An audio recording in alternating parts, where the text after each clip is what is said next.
So ever since I started listening to you and I started meditating and paying attention to how things feel, slowing down, taking stock before I took action, my life has changed a lot and things are going incredibly well. And it's very exciting, but it's a little lonely out there far on the leading edge. Then what's happening there? Because we've been saying that there's never a crowd on the leading edge, but there's certainly enough to be interesting. What's happening here is you've found a way to consistently stay in alignment, but you don't trust others.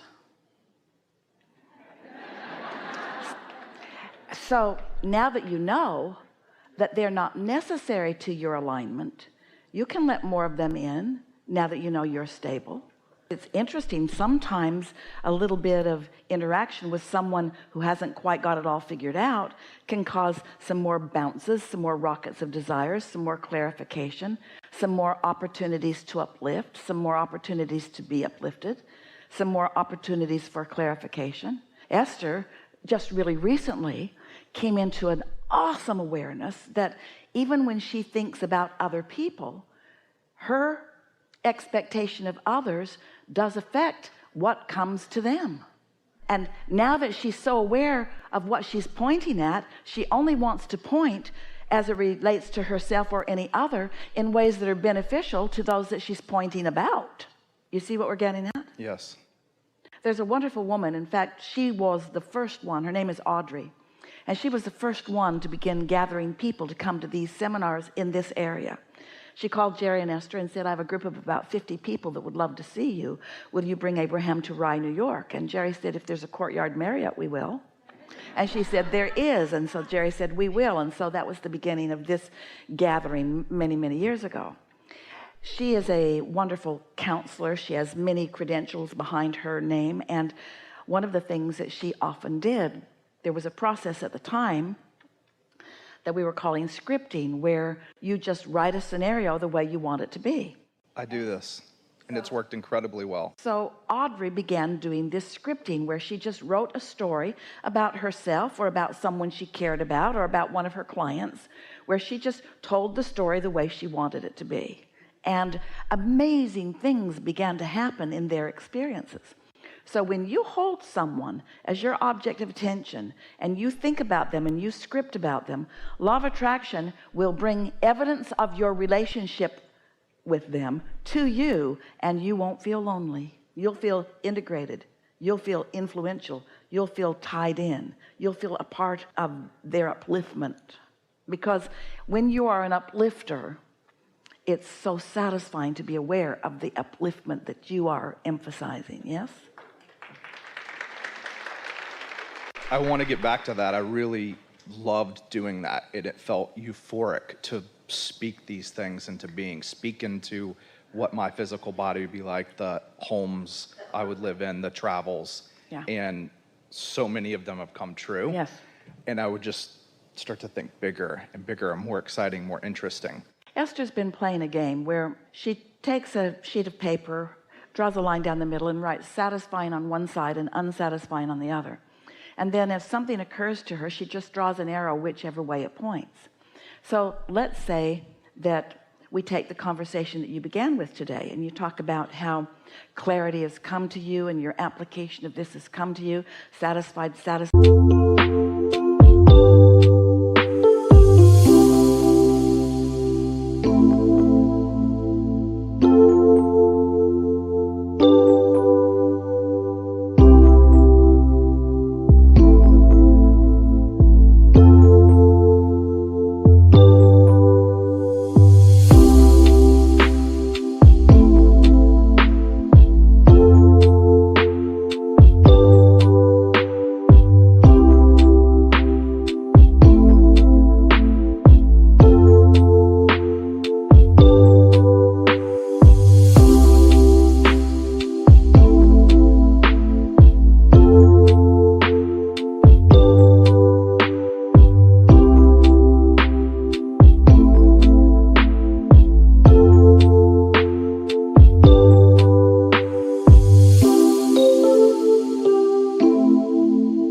satisfied, you're thriving relative to so many things, feeling so good, satisfied, but lonely, unsatisfied. So you draw the arrow that way. Now take that subject of it's a little lonely out here on the leading edge, and then see if you can find some way of making that lonely feeling or that unsatisfied feeling, that dissatisfaction, feel more satisfying. You might say to yourself something like, well, for a while I wanted to stabilize, and so I sort of drew into myself, and that was a good decision for you to make when you were feeling a little unstable. But now you could say, I'm feeling so stable, I don't believe that instability could be mine under any conditions. And so now there's no reason to isolate myself from those who might be thinking differently than I'm thinking, because that's the name of this game. Diversity is the name of this game, and we all have something of benefit. Esther was telling someone the other day that she loves the feeling of winning when she's co-creating with someone, maybe a house builder, maybe the car salesman. It doesn't matter who it is, win. And Esther was acknowledging that while she likes to thrive, she likes them to thrive too.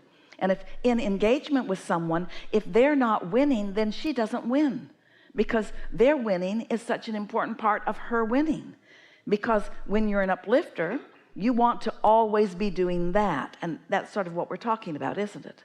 So while it might have been prudent to withdraw your attention while you stabilized and showed yourself how easy it is for you to thrive, now you've got a different priority, in that now that lonely feeling is maybe pointing you toward the fact that you're wanting to help some others to thrive too. So what we're getting at is this vortex that we talk about, this vibrational reality that you've created.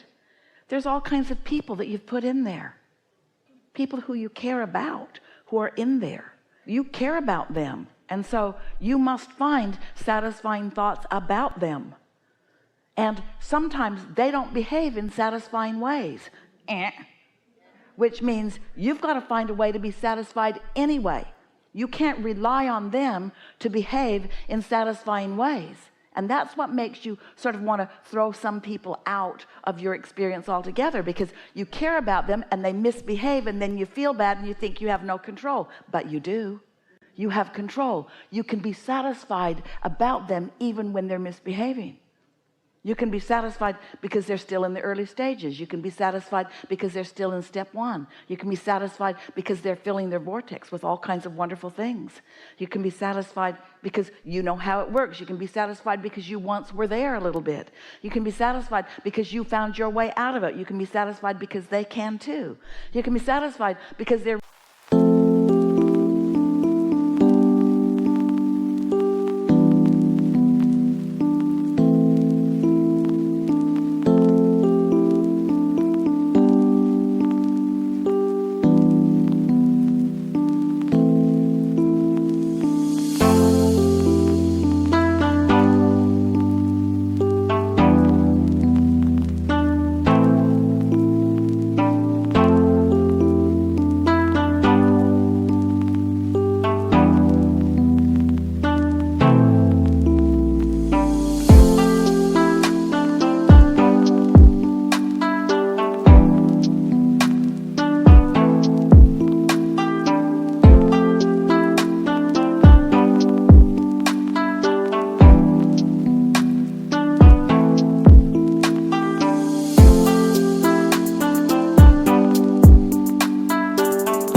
not any of your business except that you care about them. You see what we're getting at? You can bring yourself into satisfaction, and when you do, oh, it's so not lonely, because then you have access to everything. Sometimes people will come and they will learn about what we're teaching, and they'll get really good at applying it, and then they will say something like, but those people at work are so negative. And that's when we really like to begin having some fun with them, because if you need anybody to be different, Esther will say to people all the time, if it was just different, it would be perfect. The sales girl brought her something to try on, and Esther handed it back, and she said, how did you like it? And Esther said, if it was just different, it would have been perfect. There's room for improvement everywhere. That's what this universe is about, and it certainly is what you are about. More. Can I have a follow-up?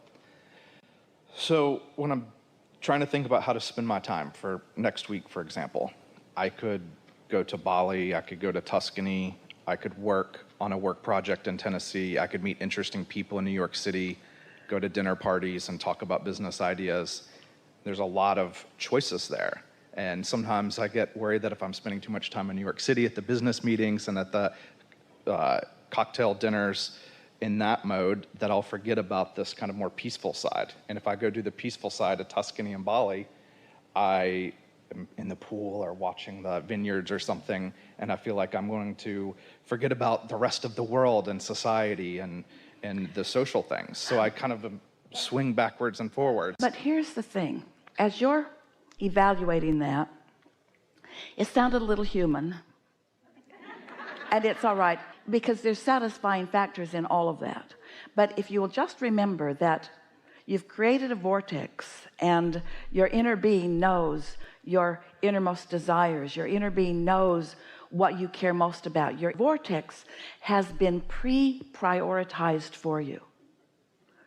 All of the cooperative components have been gathered, and some of them are readier to pop than others. Some of them have greater potential for earlier satisfaction than others. Just like the plants in the ground, some of them are ready to harvest and some of them are just getting started. As thoughts are turning to things, the harvesting factor on some of them is more ready for the plucking than others. So if you just put in your mind mix, what would be most satisfying? What's the most satisfying way I could spend my time? By asking that and really meaning it.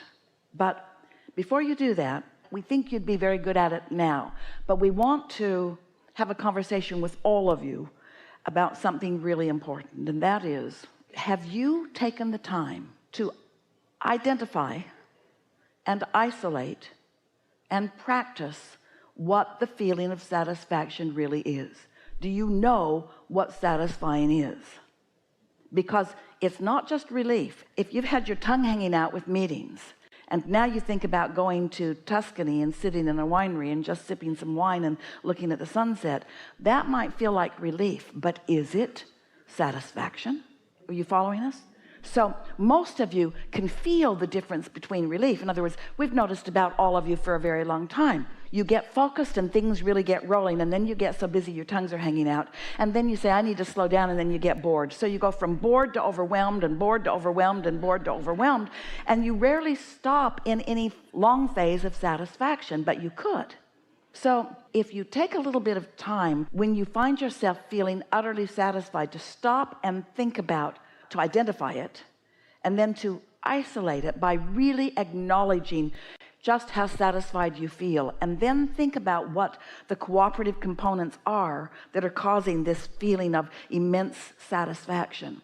Once you do that, then all you have to do is ask yourself, what would be more satisfying? Of course, when you're under the influence of your inner being, those thoughts are just naturally occurring to you, but you override them for bogus human reasons. It's like your inner being, because your inner being knows what's in your vortex and knows what's ripe for the harvest and knows where the greatest potential satisfaction right now is. Your inner being will give you an impulse to that, but so often you override it because it's not productive enough for you, or because it doesn't seem quite efficient enough. Doesn't seem like I should go from here all the way to over here. Shouldn't I go here, here, here, here, here along the way? There are so many human factors that aren't good factors. Your inner being really knows the path of least resistance to a steady stream of satisfying moments in time. The question is, and we talked about this earlier with someone here today, do you feel worthy enough to let yourself stay in a state of chronic satisfaction? Do you? Do you? Do you? Do you? Almost none of you do. You feel like you need to pay some price, or you need to demonstrate something that makes you at least appear to be worthy of the good stuff that's flowing. It's a rare one of you who could really say and mean, really know it and mean it when you say it, that you really believe that you are worthy enough, that you should be able to get on a trend, on a trail, on a track of following the guidance from your inner being that just leads you from one wonderful moment to another, to another, to another, to another, to another. Most of you aren't willing to do that because you don't feel worthy of that. This is a big conversation. Now, there's certainly plenty of worthiness going on in your experience, or you couldn't have allowed all the good stuff in that you've allowed in. But there's always room for more improvement, isn't there? And you ask the question of us, and the answer is chronic satisfaction. When you really mean that, then the universal timing that is so interesting just displays itself to you constantly. And that's when you begin to feel maybe a little lonely, because the universe is performing just for you. There's not a crowd of people that were with you that day that hawk swooped down right across your car, right at that moment when you had a thought that the hawk was confirming, but you knew it. You knew it. You were the audience of one that the whole universe is focused upon. Do you feel worthy enough to accept that? Most don't. Most need a big crowd to gather so that everybody could kind of be in on it. The universe is there for you, fulfilling everything that's in your vortex. We like this conversation. Did you get it? I think maybe I'll hear it better when I replay, but to trust that I'll get the impulse to listen to the impulse. It comes at the right time. The universe delivers at the right time, and to listen and to follow. Stop thinking so much. And isn't it logical that when you get good at that it's just impulse follow, bam, impulse follow, bam, impulse follow, bam. And that all of the intentions that you hold would be interwoven so that your satisfaction and others' satisfaction are all woven together. You begin to realize that the universe is yielding to you and is playing to this audience of one in this moment. And you don't have to factor everything else in, but everything else is being factored in. Your desire for humanity is part of your point of attraction. Your desire for upliftment of humanity is part of your point of attraction. The demonstration of your success in all the ways.